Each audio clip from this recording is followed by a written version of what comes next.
Welcome, everyone, and thank you for joining us at CEA for this professional learning opportunity. I am Jessica Roberts, Marketing Specialist, and I will be facilitating the webinar today. Please note that this is a pre-recorded webinar, but we will have a live Q&A session at the end. Just a few housekeeping notes as people are joining. If you have any questions during the presentation, feel free to use the Q&A window. We have Dr. Tiffany Peltier and Katie Doyle from NWEA. They will be able to answer any questions at the end of the webinar. At the end of the session, we will also provide a link for an online survey. Once you complete the survey, you will get a certificate of completion for today's webinar. Today's webinar, Dyslexia, what every educator should know about the most common learning disability, will go through the ins and outs of dyslexia. The hosts will share most recent findings, detail how screenings available in MAP Reading Fluency can support young readers, and provide strategies for helping colleagues and caregivers better understand this common learning disability. Before we begin the webinar, let's begin in prayer. In the name of the Father, and the Son, and the Holy Spirit. Dear Lord, as we rise to meet each day, please let us be filled with your Spirit. Wherever we go, let us spread love, joy, peace, goodness, and faithfulness. Let us desire to become more like you and to worship you in all we do. Help us desire these things so much more than sin entices us, and thank you for always going before us. In Jesus' name, amen. In the name of the Father, Son, and the Holy Spirit. So I'm going to go ahead and share my screen so that you are able to see this webinar. Katie, are you able to see that? I am, yes. Perfect. Okay, so we'll go ahead and begin.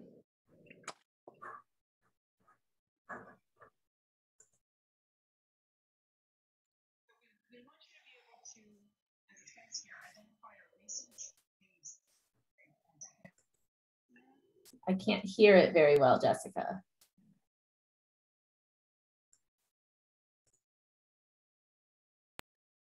Sorry about that. Hold on one second.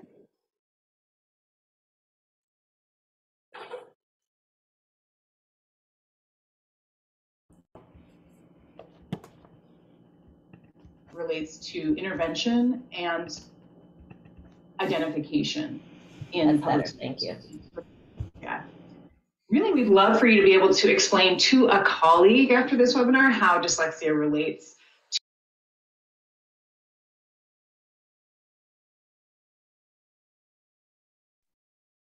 Jessica, when you mute, it also mutes the video.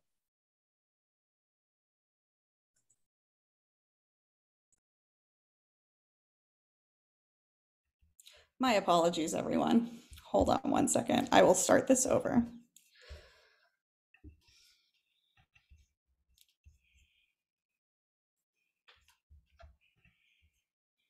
So we want you to be able to, as it says here, identify a research-based definition of dyslexia and a research-based framework for how screening relates to intervention and identification in public schools for dyslexia. Really, we'd love for you to be able to explain to a colleague after this webinar how dyslexia relates to MAP Reading Fluency and MAP Growth, two of our products here at NWEA. And we want to have you be able to help a colleague or a parent understand dyslexia and dispel some of those common misconceptions using instead these research-based conceptual change practices. I'm going to talk today about some of the products that connect into this to dyslexia screening. And we have two products. One is MAP Growth, which many of you are familiar with. The space that MAP Growth occupies, it relates to those anchor standards in English language arts that run from kindergarten through 12th grade. We also have the MAP Reading Fluency product, and this is really a product that focuses on foundational decoding skills, but also foundational language comprehension skills and fluency. So some of you have both of these assessments, some of you have just one. We'll keep returning to this space. Tiffany is going to unpack dyslexia for us. Can you hear me, Cindy? Yes, and I hear you. Good. And I'm going to help make connections back to each of our assessments. So happily, I'll turn it now to Tiffany. You always just have to restart, right? It'll start working. So today we're going to ground us all in the simple view of reading.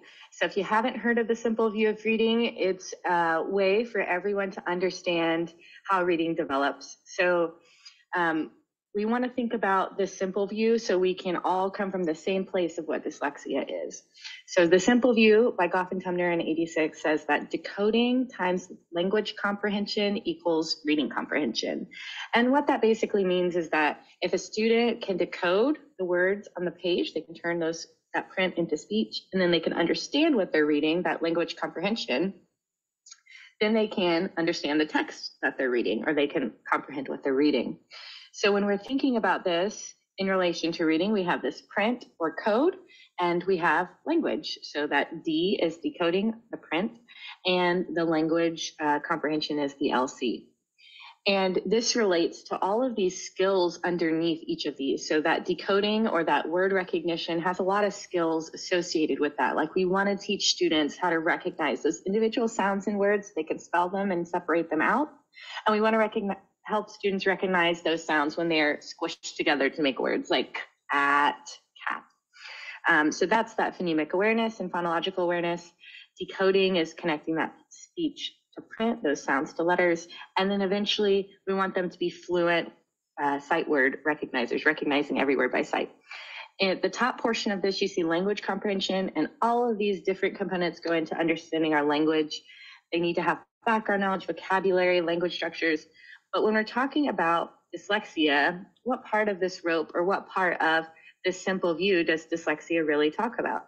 Well, let's look back at the word dyslexia. So if we break down this word dyslexia and we think about the parts, dys means impaired or difficult or poor, and lexia means word. So what dyslexia is a difficulty with word level reading skills that's substantially below those expected for the individual's age, despite adequate instruction. So that difficulty that's substantially below those expected for the individual's age despite adequate instruction, that's that dys part of dyslexia, that great difficulty a student is having. And then that lexia part or word level is that they're having trouble turning that print on the page into speech, turning those squiggles on the page into words. So when we look at this definition we just saw at the top in the red box, and how it compares to other definitions that are very common out there. The one in the red box is just kind of in layman's terms, but we can also look at the International Dyslexia Association's definition of dyslexia, and we can see some commonalities between the International Dyslexia Association's definition and that one we just talked about. The one at the bottom that starts with inaccurate or slow and effortful word reading is from the DSM-5. So that's what psychologists use to diagnose a specific learning disorder in reading. So either definition, they all have that commonality of it's a word level reading difficulty. So it's at that word level, students have trouble turning those little squiggles on the page and saying them as words. And then if we look at this other commonality between the three definitions, we see that it's despite adequate instruction, or the provision of effective classroom instruction, that it persists for at least months despite the provision of interventions that target those difficulties. So it's basically saying that these kids, these people really have a great difficulty learning how to turn those little squiggles on the page into speech or into words that they can then understand and read. So if we go back to that simple view of reading, and we see that D times LC equals RC, dyslexia really has to do with that decoding portion, or that D, the decoding in this simple view of reading. So that's what we're talking about today. You can see, let's push this one out On this one, that D is highlighted for you. It's that print or code. So students with dyslexia, they don't dyslexia doesn't describe a difficulty with the language comprehension portion of the simple view of reading. It really describes a difficulty with that decoding portion of reading. If students are having a difficulty with understanding the language, even if it's read to them, that's a different difficulty. And if that difficulty is great enough, it can be called developmental language disorder, or in schools sometimes it's referred to as language impairment. And that is co-occurring with dyslexia, but it's not a characteristic of everyone with dyslexia. So we have to be careful that we're actually thinking about that D portion. So for example, if you see this on the screen here, if I asked you to read this paragraph and answer that question, could you do that for me? Cindy, can you read that paragraph to us? I could make some noises, but not Right. Really, Tiffany? Not really. But if I read it to you, so if I said, what did he see? Could you understand? I mean, you can understand what I'm saying, right? Yeah. Yeah, what did he see? But you couldn't read it yourself because that code was a mystery to you. So students with dyslexia have a greater difficulty learning the code, and if we read it aloud to them, they'll understand it at the same or above the level of their peers. So we really want to think about that decoding aspect when we're talking about dyslexia. Some common misconceptions. There's a lot of common misconceptions about dyslexia.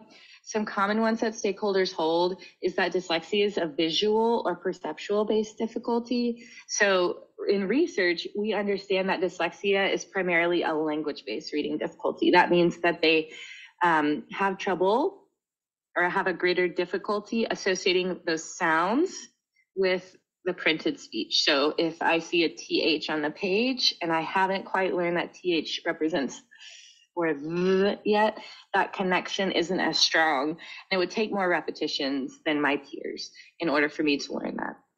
Another misconception is that seeing letters and words backwards or letter reversals are characteristics of dyslexia. But what we really know from research is that in the early grades, this is very common. And children, typically developing children, swap those letters and reversals. And basically that points to the instability of orthographic representations. Or what that means is there's this part of your brain that recognizes letters. And before you learn how to read, that part of your brain is used for recognizing faces. Now, I'm sure all of y'all are on a webcam right now. And when you're on a webcam or when you're looking in a mirror, you see yourself, but you see yourself flipped and you still recognize yourself. Or if I hold up, let's see, if I hold up a phone, right? And I hold it like this, you say it's a phone. If I hold it like this, it's still a phone, right? And it's all flipped around. However, if I put a B on a piece of paper and I flip it around, now it's a D, yeah. Or if I flip it this way, it's a P or a Q, right? So kids have to just have a lot of repetitions to learn that letters and numbers, these printed symbols, are one thing that can't be flipped or spun like everything else in our 3D world. And that just takes repetitions. Another misconception is that dyslexia is not hereditary, but we know from research that it's highly inheritable. So it occurs in about 40 to 60% of students who have a parent or sibling with dyslexia. Another misconception is that dyslexia is not recognized as a learning disability in public schools. However, this is probably the biggest misconception I see when working with public school systems and teachers, because unfortunately our schools of ed aren't doing a great job of getting this out in teacher preparation, but we're doing better now, and there's a lot of laws around this. So dyslexia is a term that researchers use, again, to identify students with a great difficulty in word level reading skills, one that's substantially below where they should be for their age or grade. However, in schools, because of a law, because of IDEA, which is our federal special education law, dyslexia is referred to in law as a specific learning disability, or SLD, in basic reading skills or reading fluency skills. And we'll look more at that in just a minute, but we call it dyslexia in research. Public schools also can call it dyslexia because it's named specifically in that law, which we'll see in a minute. And then the final misconception that we're going to go over today that's pretty common is that colored lenses or colored overlays or eye tracking exercises are helpful for students with dyslexia to learn how to read, but really we know from research that dyslexia has to do with connecting those letters and sounds.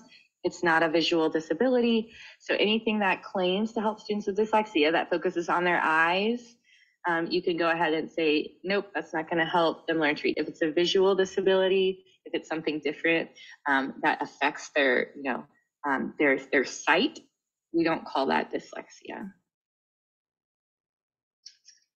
There we go. Okay, so we kind of hit on this, but how does it relate to terms commonly used in schools? Okay, so we're going to kind of break this down. About 40% of students in special education right now in the US are identified with an SLD, a specific learning disability. So if we look at a pie chart of all the students identified with a specific learning disability in the US public schools, that orange portion there are students identified with a specific learning disability. That's one of the 13 categories that they could be identified with in IDEA. Another 20%, this gray portion here that's showing up on your screen, are categorized as speech or language impairment, and that's primarily served by an SLP. So now let's going back to that orange portion there. That orange portion there, about 80%, so this green portion, of students identified with an SLD have an SLD in basic reading skills or reading fluency skills. So all the students who are identified with an SLD, about 80% will struggle with reading. So in that total green portion, we know that about a third, so a third to a fourth, depending on what state you're in, of students receiving special education services in the US have an SLD in basic reading skills or reading fluency skills. What do researchers call that? Dyslexia, okay? So whether or not they write it on the IEP, whether or not they say the word, it's like saying, hey, do you have some water, Cindy? And she says, nope, I only have H2O, sorry. So it's just the terminology difference, and that is one big misconception within our public schools right now. So if we look back at these definitions, including the International Dyslexia Association one, it starts out dyslexia as a specific learning disability, an SLD. And then it goes on, it's characterized by difficulties with accurate or fluent word recognition, with poor spelling and decoding abilities, those word level skills, right? Despite provision of effective classroom instruction. So it's often unexpected, right, in relation to other cognitive disabilities, but remember that word often, right? So it doesn't mean it has to be. They could be low in math, they could be low in other skills as well. The only exclusionary factor here is if they are identified with an intellectual disability, ID, then we wouldn't say they have dyslexia, we would say they have ID. And then it does say that it's typically resulting in a deficit from the phonological component. And that just means those sounds associated with those letters, right? And typically students have that. We do have some research now that suggests there's just as many students that have a difficulty with the orthographic component of language. So we want to make sure that we're connecting those sounds and letters and providing a lot of opportunities for students to have practice with that. So if we actually look at the US federal law, that IDEA special education law is in 2004, is the last version of it. They defined an SLD here. And they actually named dyslexia in federal law in 2004. So that is there for you. It also shows these 8 categories that students can be, 8 categories under SLD that students can be identified with. And those two, number 4 and number 5, reading fluency skills and basic reading skills, that's what researchers refer to as dyslexia. So how do we see this playing a part in research and an assessment? Okay, here's that definition we looked at earlier. It's a difficulty with word level reading skills. If I gave a whole bunch of same age students or same grade students, let's say a whole bunch of first grade students, a test of reading and decoding abilities specifically, they would map out like this on a norm reference test. So you'd see most students fall in the average range in the middle there. See some students doing significantly better and some students doing significantly worse on that assessment. So what most states do is they'll put a cut point. They'll say, okay, there's about 1.5 standard deviations or 2 standard deviations where that orange line is right there. And then we'll provide special education services to students who fall significantly below that line or that cut point. Some states do use RTI, but they still use some sort of cut point to say, hey, these students are falling significantly below their peers.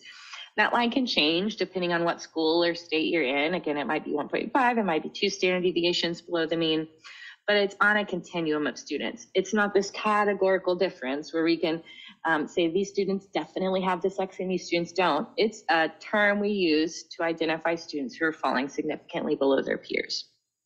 So to show you what this means, like kind of just in practical terms, go ahead on a piece of paper that you have right now and write down 2 columns, one for orange, one for red, and tell me, or write on your paper, which of these letters would be orange, which of these letters would be red. I'll give you a second to do that.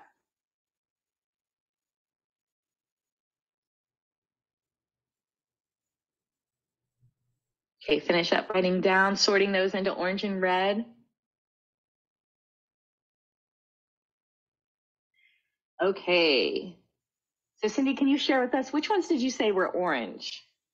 And which ones did you say were red? I had kind of a hard time with one of these letters. It's like, is it orange or is it red? But for me, the way my monitor looks and my brain works, I am going to say that orange, I picked A, F, D, G, and maybe E. Was kind of I'd say E's definitely red, right? No, I'm just kidding. So I wonder if our participants, if we were able to take a poll of all of their responses, do you think they would all be the same? We would all agree what's orange and what's red? I know from experience that no way. I mean, we would kind of disagree because why? It exists on this big continuum, right? I just pulled these out from this paint chip of from red to orangish yellow and just pulled out all of these colors. And that even exists on a bigger continuum of color, right? And what that goes to show is like, just like it's hard to discriminate between orange and red, there's not a right way, right? If I said, for example, draw a line right here, Cindy, between orange and red, would you be like 100% certain your line was correct? I don't even know if I would draw the line in the same place as I would tomorrow. Yeah, exactly, right? So when we're talking about students that exist on this bell curve, on this normal continuum of, you know, above to average to below in their difficulty in learning how to decode words, we're just drawing this arbitrary cut point. We're just drawing this line and saying these students have dyslexia and these students don't, so that we can allocate special education funding, so that we can say these students need intensive intervention, while these students still need intervention, we just don't have the funding to give them intensive intervention, right? Because these students might need a little bit more intensive intervention. So a specific learning disability, like a lot of disabilities, is taken out of this normal distribution, and we're putting this, man-made cut point on it in order to allocate funding and resources. So that doesn't mean that students on one side of the line or the other are significantly different from each other. It just means that, you know, if they're on this end of the bell curve, we can assume that they're having, if they're having significantly more difficulty than their peers, they're needing more intensive intervention. We want to provide them that so that they can learn how to read. So let's move on. How does dyslexia relate to screening, right? So let's go back to that simple view of reading when we're looking at all of these first graders again, and we're going to say, how do we know which students need this intervention? How do we know which students are at risk for later being identified with dyslexia so that we can provide them this early intervention? We want to really think about these categories, right? So we can draw these lines and we can say students who have difficulty with decoding are at risk for later being identified with dyslexia. So some screening measures that you might see that really get at that letter sound connection or that phonological processing connection are letter sound correspondence, if you're assessing phonemic awareness, if you're assessing word recognition, oral reading fluency, or spelling. All of these things really get at that decoding portion on the simple view of reading. So if you see a student falling significantly behind their peers on one of these things, it's a good indication that they need early intervention in decoding. And then we can also do the same thing with language comprehension. If they're being screened for vocabulary or morphology or listening comprehension or syntax or text structure, and they're falling significantly behind their peers and they're getting flagged on a screening for language comprehension, we're going to want to provide early intervention for that, right? Because we know early intervention, we can close those gaps early. They won't get wider as they grow. And then if you have a screening measure that, for example, has them answering questions after reading a passage or something like maze assessments, those two screening measures really get at, hey, I want you to read this and answer questions. It's reading comprehension. So we know that they are at risk if they're falling significantly behind their peers. We don't know exactly where their difficulty lies, but it's good information to have because we know that we're going to have to do a little bit of further digging to see what kind of intervention they'll need. Okay, Cindy. Yeah, this is where I come in. So we're going to keep this nice frame of the simple view, decoding, language comprehension, and reading comprehension, and take a look at what NWA is has available as tools for you and how it fits to this model. So somehow I just did a crazy thing. Okay.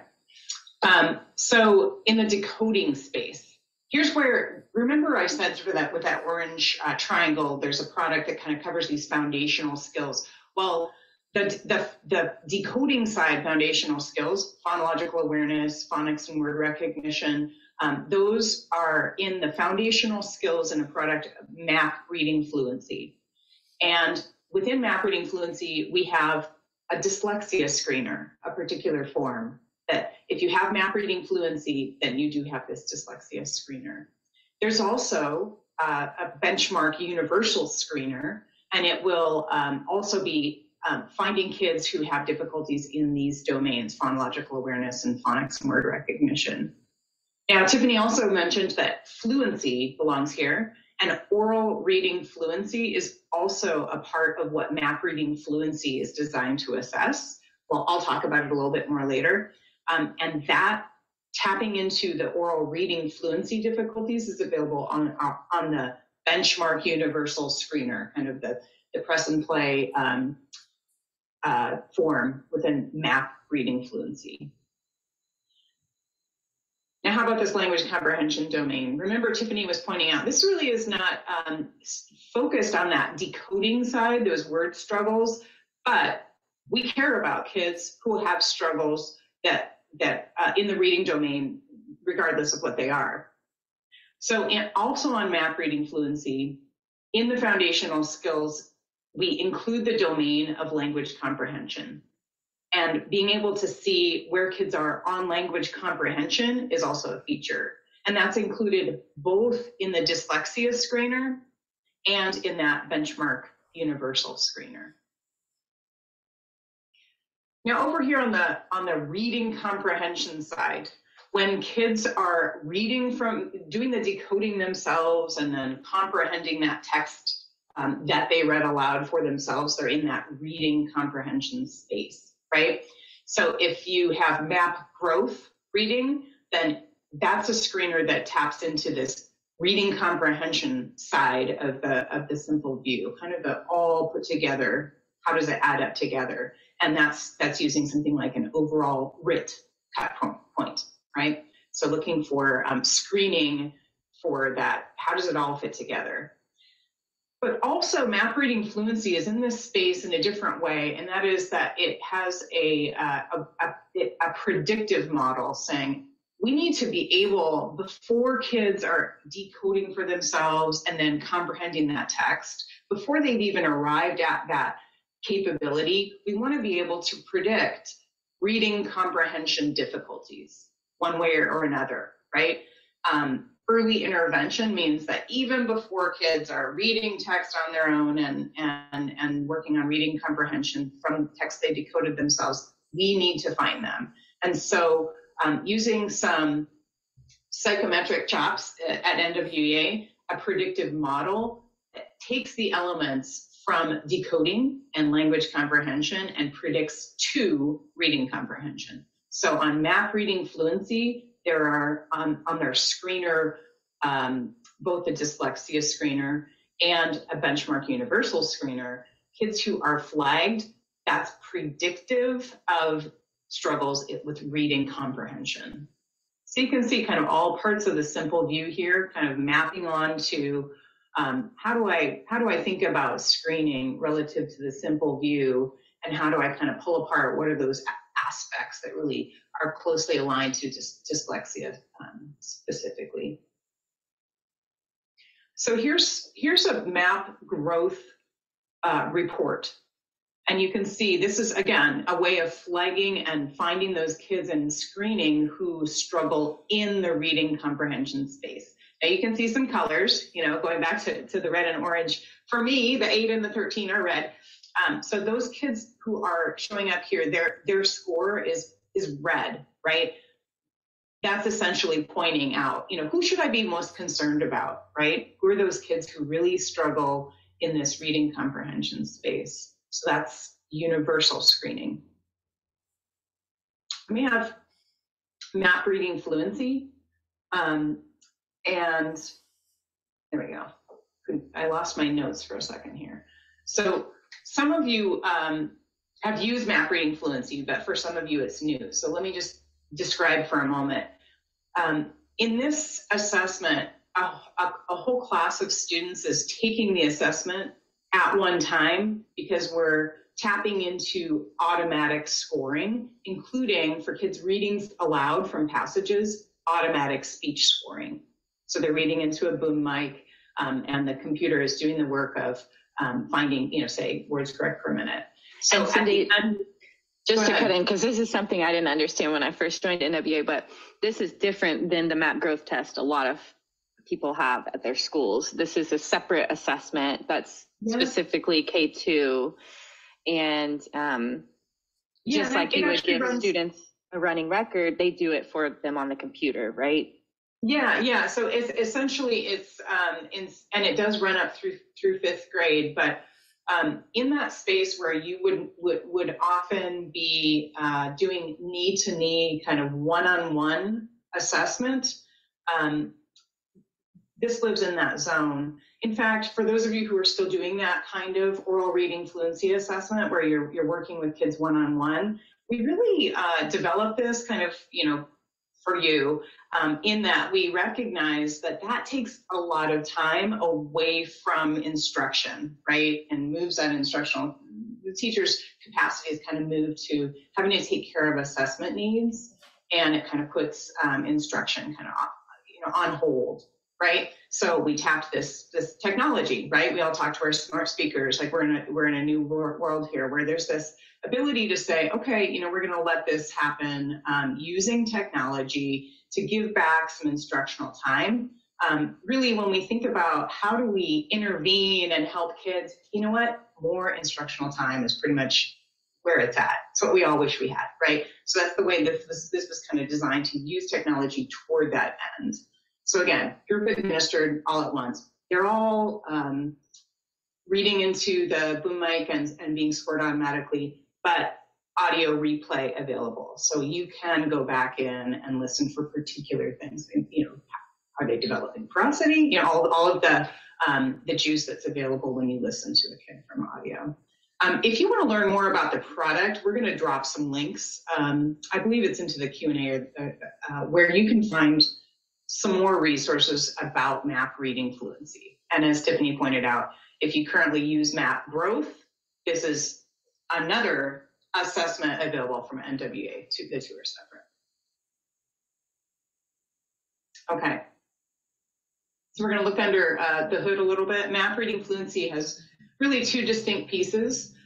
So some readers are ready to read sentences, right? And when that's where they're at, then there's an oral passage reading assessment that we want to route them to.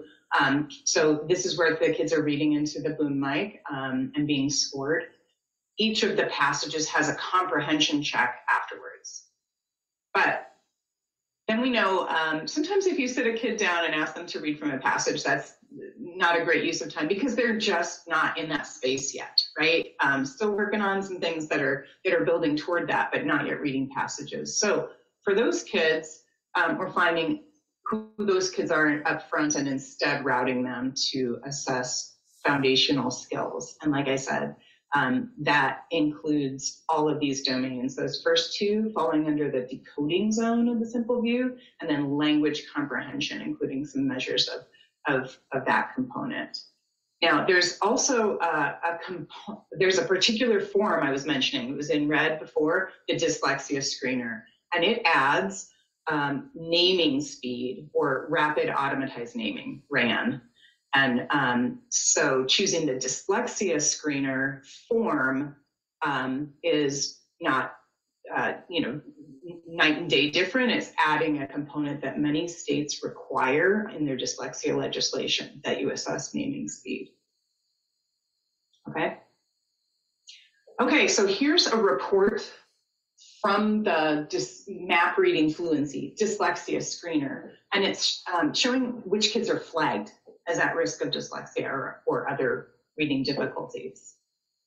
Okay, you can easily see who's flagged. There's a little flag. So I'm trying to be quite clear here about who we want to kind of hone in on. So let's focus in. Oops. Where am I? I think we'll go into that in a second. Yeah, got my slide order kind of, and we're going to come back to this view of the dyslexia screener in just a moment.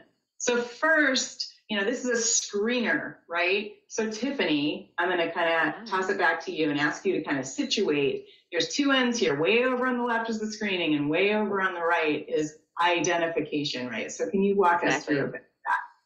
Yeah, so everything she's been talking about is that screening portion. So if you look at your screen, that's that red box on the left side. Hopefully I got that right. Backwards when you're doing webinars, right? So you see that screening for risk.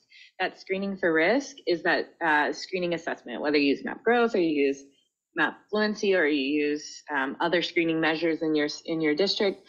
You're screening all students and you're seeing which comes up significantly below their peers, so that then we can determine if they're at risk for later reading difficulties. So that next step on the screen you see is either the student is at risk or the student is not at risk for later being identified. So their data shows that they're on track with the rest of that grade level. So if they are at risk, we're following that upward trail, and we're going to start to provide interventions. You might need to do a more diagnostic assessment, such as like a phonics survey, or if they're having trouble with language comprehension, to see where. And you're going to provide that intervention targeted to their needs in a small group of students. And you're going to measure their response. So that's progress monitoring, right?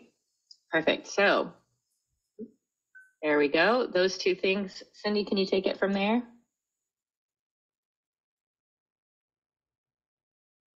On and off with mute. Whoops, I clicked a little. There we go. Okay, so it looks like we're at the intervention, the tier 2 stage. So they're at risk, and now we're going to put them into intervention groups, right? Yeah. So the flag is kind of showing these are the kids that routed kind of, oh yes, flagged as at risk, right? The kids who are flagged, right? So that's clear that we're seeing the flags. Okay, these are the kids who kind of went to that upper path, right? So what's next? Now we want to be thinking about intervention, right?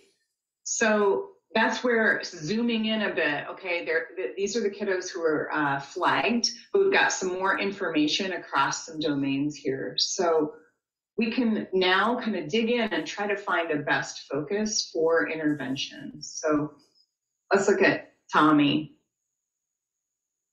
Now there's some scaled domain scores, those 3-digit numbers, but the easiest thing to the nice entry point here is those percentiles. So Tommy's at the 15th in phonological awareness, but the 10th in phonics and word recognition, and at the 34th in language comprehension, right? And so really, Tiffany, if you were to say, do you think this kiddo's focus would be language comprehension, phonics, or phonological awareness, what would you take away from this?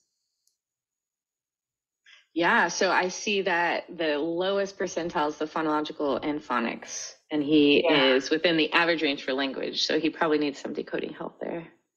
Yeah, and remember that both those phonological awareness and phonics, they're working together, right? These are those word decoding, the big D, word recognition on the Scarborough's rope. So that those are the domains that really are close to kind of the topic of what we're really honing in on, right? That decoding support.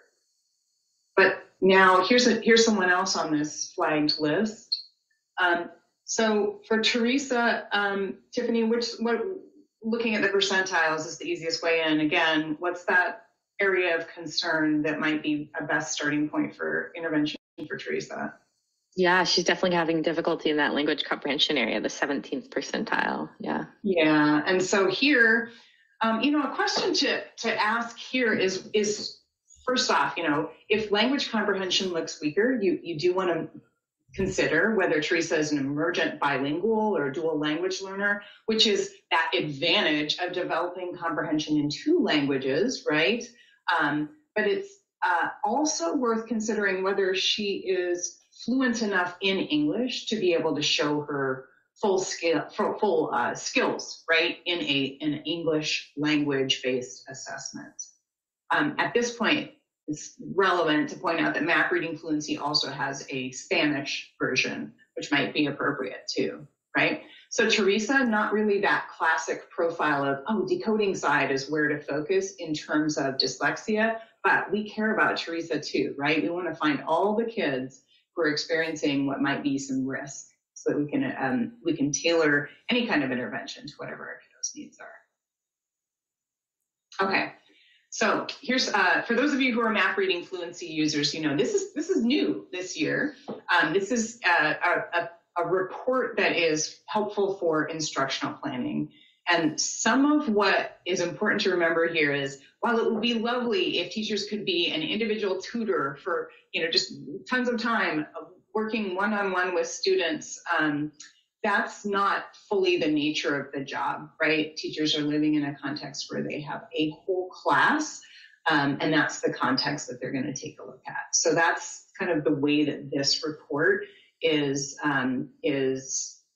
speaking, right? So you're seeing at the top here phonological awareness, and it's got some levels across the top, across the progression there. So that's kind of describing how do kids, what's the name of the kinds of skills that happen first, and then what, and then what, and then what? What is the progression of skills in phonological awareness, and likewise for phonics, right?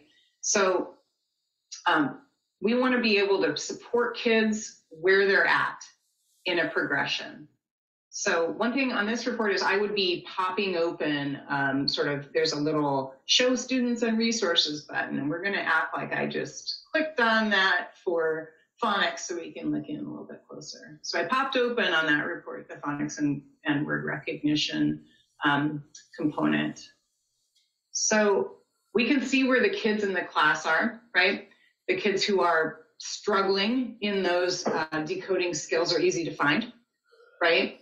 And we can pull some activities that are appropriate for where they are in this progression, right? Be able to differentiate or get ideas for intervention. These activities that are aligned to where the student is in that progression are links, right? So if I were to click, I would pop open some instructional resources there. Here's one. So the hyperlinks from those instructional resources area take you to these student center activities from the Florida Center for Reading Research in this case, and they're targeted right at a particular level. So here's a bingo game that has kids kind of hearing that middle vowel sound, right? Giving them practice matching a sound to a letter. Okay, so we talked about how to see those students who were flagged, right? Starting from the left, and then we talked about how to decide on which area to intervene on. And then we saw some tangible, some links to tangible ideas for intervention activities like the Florida Center, right? Yeah. So, yeah. And so now let's look at how you can check on whether or not you design an intervention, you get, into that intervention space. And now we want to look at how you can check on whether or not your intervention is working, right? Hopefully you chose a nice research-based intervention that is teed up to work really well, but choosing that is not the end of the story. Now we need to check, in this case, whether the student's actually improving in the area that you are targeting. Okay, so that's progress monitoring. Some of you have used progress monitoring in MAP Reading Fluency with oral reading fluency passages. And if you've used this before, you know that you can set the text difficulty level that you want to use for progress monitoring. So here, Samantha is assigned to be experiencing only text that's in the 400s on the Lexile text measure. And she's doing great. This intervention is working for her. She's up over 30 words correct per minute inside of 2 months. And she's working toward a spring goal of 100 words correct per minute. And that would bring her up to a level that's where those typically achieving kids are. Okay. What if your intervention is targeting phonics or phonological awareness, right? A kid who's not yet reading from passages. So also new this fall in MAP Reading Fluency, we have some progress monitoring now of 3 types. So we've got the oral reading fluency, but now also phonological awareness and phonics and word recognition. So you're seeing in the center of this 3 tabs, right? And this is toggled to show the beginnings of a phonological awareness progress monitoring graph.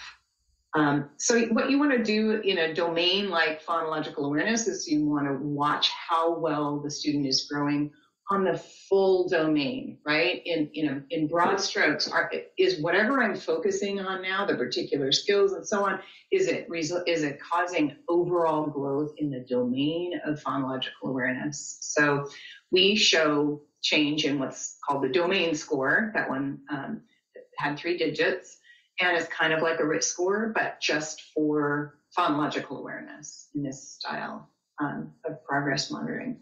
When students are responding well to your intervention, you're going to see these data points trending upward consistently toward your goal. That doesn't always happen. When the trend is too flat, what are we supposed to do? That suggests that this student needs more intensity and individualization. Okay, and remember, these 2 colors are showing 2 different products. Like at the beginning, that green is MAP growth and the orange is MAP Reading Fluency. Those big dots would be benchmarks, fall, winter, spring, and those small dots would be progress monitoring, higher frequency. These are all ways of keeping tabs on growth, right? So remember that all of this is a nice way to ensure that you are seeing good growth from a student. So using multiple measures would mean something like this image is communicating. So when I see this, I see that all 3 measures are corroborating that in this case that we're looking at, there's good growth here. Okay, so now I'm gonna send it back to Tiffany. Maybe you can locate us here with progress monitoring and describe how we move forward. Yeah. That sounds great. So if you look towards the middle of the screen, you see that if we're back on that upper track, students continue to demonstrate skill gaps. So if you're progress monitoring them and you see that their rate of growth is not going to meet that benchmark goal where you want them to be, and they're continuing to demonstrate those gaps from where they should be, you can intensify that intervention, just like Cindy was talking about. So you can do more times a week, more minutes per day, or you can make it a smaller group, more targeted, different ways to intensify that intervention. If they continue to not be able to meet the goals that we're wanting them to meet by those specified dates, then that's when we want to consider eligibility for special education services. So again, that's just that more intensive intervention set aside for students who need it, right? So when they get to that point, then you can look at all of their intervention data. You can see all of their responses to that intervention, see if they need even more intensive services. And that's when we would consider an identification of SLD in basic reading skills or reading fluency skills, also called dyslexia.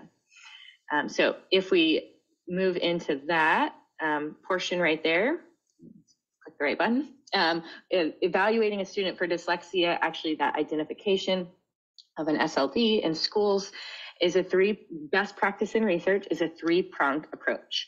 Now, not all schools follow this, and we'll talk about that in a second, but best practice is three-pronged. One, we're measuring their overall reading achievement, and it's low in relation to accurate and fluent word recognition and spelling. So that would be for dyslexia. We're evaluating, and we find that they have an inadequate instructional response. We've been progress monitoring, we've been providing intervention, and their instructional response is inadequate. They're not meeting those goals we set for them. And the third one is that those exclusionary factors are considered. They don't have something like an intellectual disability, or they need glasses, or something else that's getting in the way of their reading abilities that first needs to be rectified. So if all three of those, they have low reading achievement, inadequate instructional response, and they don't have something else that we need to consider, then we can say that this student can be eligible for special education services. And again, a student who is right on the other side of that line, or when we're looking at low reading achievement or instructional response, that's a hard thing. And that's why we make that decision as a team, right? As an IEP team in a school. You make it with the parent, with the teacher, with the reading specialist, with the interventionist, with the school psychologist. You look at all this data and say, does this student need more intervention than we're able to provide them in general settings? And so what those graphs might look like is you have that beginning point of where the student started. You have this goal point of where they should be by this point in the year. You can draw a dotted line. You can see this is the goal they need, just like those graphs Cindy was showing us that the computers provide for you together. And then you can make those dots. So just like the graph she showed us, it had 3 dots on it. You continue to monitor their progress. You say, okay, it's the end of 8 weeks or however long you specified that you're going to do this for, and their slope isn't really meeting that goal. So I intensified it. Their slope still isn't meeting that goal. I need to see if I can provide more intensive services for this student. Different states, you have different state laws here. So if you see that dark blue, it's required, that 3-pronged approach using RTI is permitted by law. Or, I'm sorry, let's see. In all states, it's permitted. So that dark blue is permitted by law. In the green, it's permitted by guidelines, because it's in federal law that you have to allow states to use RTI. If you live in a state like New Mexico, Colorado, Illinois, Louisiana, all those tealish states, it's required by law to use RTI, to use the response to intervention as eligibility for special education services. And then that one little state, Connecticut, right there, it's required by guidelines. So you can kind of find your state on this map.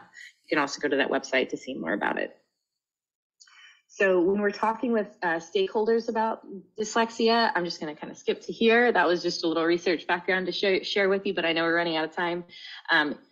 Since there's so many misconceptions about what it is, what schools' role in is, you just say, many people think dyslexia is different than SLD, or many people think that dyslexia is seeing letters backwards, whatever the misconception is you're trying to address. And then you can say, but really, we know from research, and you can tell them the scientific conception of that.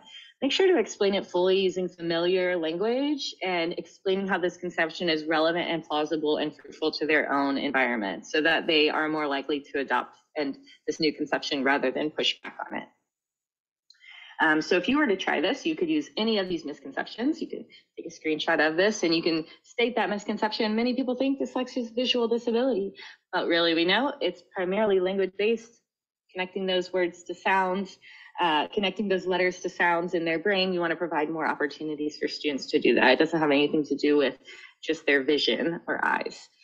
So that would be kind of a template you can use to talk to other people about this. So we hope that you are now able to identify a research-based definition of dyslexia, understand that framework for how dyslexia screening relates to intervention identification in public schools, and then help other people understand what dyslexia is. We also hope that you're able to explain how dyslexia relates to the MAP Reading Fluency and MAP Growth assessments. We just wanted to provide y'all a little bit background on what's going on here in the future at NWEA. So we know that it's important for educators to have a strong background knowledge on these subjects in order to provide those skills to kids, right? So we offer a series of workshops that provide teachers a robust learning path for maximizing different things, such as, you can see on the left there, MAP Reading Fluency, and that's that assessment Cindy was just talking about. And we are also developing a responsive literacy practices suite, which is product independent. So you don't have to own or know about MAP Reading Fluency or MAP Growth, but it's just about literacy in general. So right now we have out 3 different ones: guided by the shifts in literacy, understanding how students learn to read. So that's that background knowledge, and then building fluent readers, and more will be coming out in the future on those.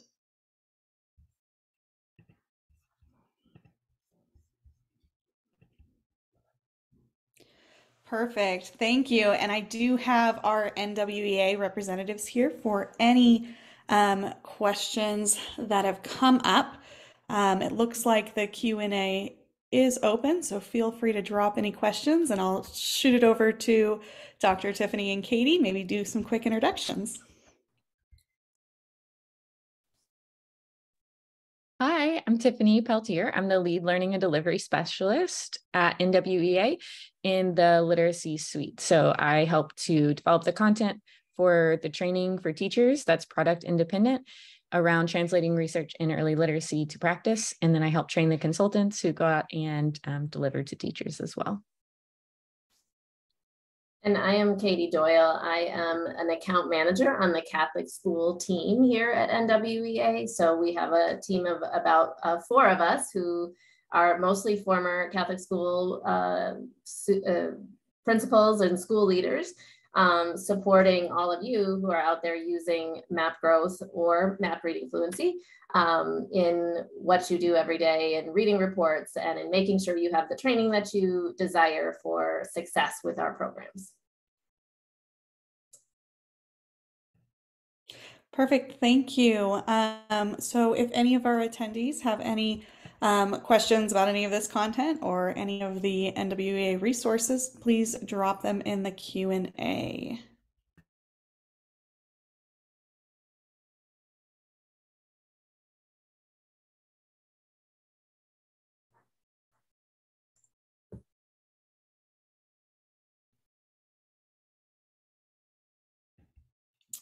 It doesn't look like we have any questions coming in. Are there any other common misconceptions or any other facts from the Q&A that you've done before that you wanted to share out?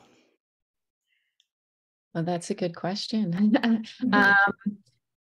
Let's see. A lot of the questions in the past have revolved around how specific schools might use the term differently, or specific states have different procedures in place. So I usually refer them back to there are a lot of misconceptions that educators hold because we're not being taught them in our teacher preparation program. So research suggests that the same amount of misconceptions that exist in the general public also exist in public schools. Luckily, that's changing thanks to some new requirements around training and things like that. But if you are hearing something different in your local public schools, it might just be, a misconception. So think through what are the best practices, not only from research, but what is required by federal law, because that applies to all the states. And then search out some more information based on the resources provided. Yeah.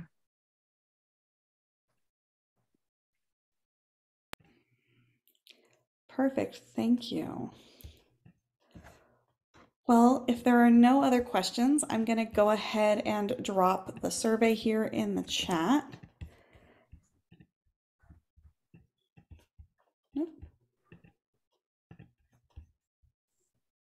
Hold on one second, so sorry. Maybe I will just say to our attendees, if there is any interest in learning more about MAP Reading Fluency or MAP Growth and how we can triangulate data, just reach out to your account manager or to me personally, and I will make sure to connect you to the right people to have those conversations. We have a great team of learning specialists and researchers on board to kind of answer any questions that you might have about how those solutions can help you identify students in your schools. Yeah. And I'll add that we since the initial webinar was recorded, we do have other trainings out. So we have early word recognition, and we've had educators say that was really helpful in helping them think through what early literacy instruction looks like for younger students and struggling readers. So that's another option too. Perfect. I will also be sending out an email to all of those that registered with the recording of this webinar with some additional resources from NWEA as well. And the survey is in the chat for you to complete. So if you complete that survey, you will get a certificate of completion for participating in the webinar. So thank you everyone for being here today. Thank you guys both for taking the time to walk through it. It was a great webinar. As a previous Catholic school teacher, I really enjoyed listening to it, and I cannot echo enough that there is not enough support in our education training programs to help with things like this. So it's great to have this continued professional development just to keep it at the forefront of our minds. So thank you everyone for being here, and you will receive that email first thing tomorrow afternoon. I hope you all have a great rest of your day. Thank you both for joining us. You're welcome. Thanks, Jessica. Thanks, Tiffany. Thank you. Bye. Bye.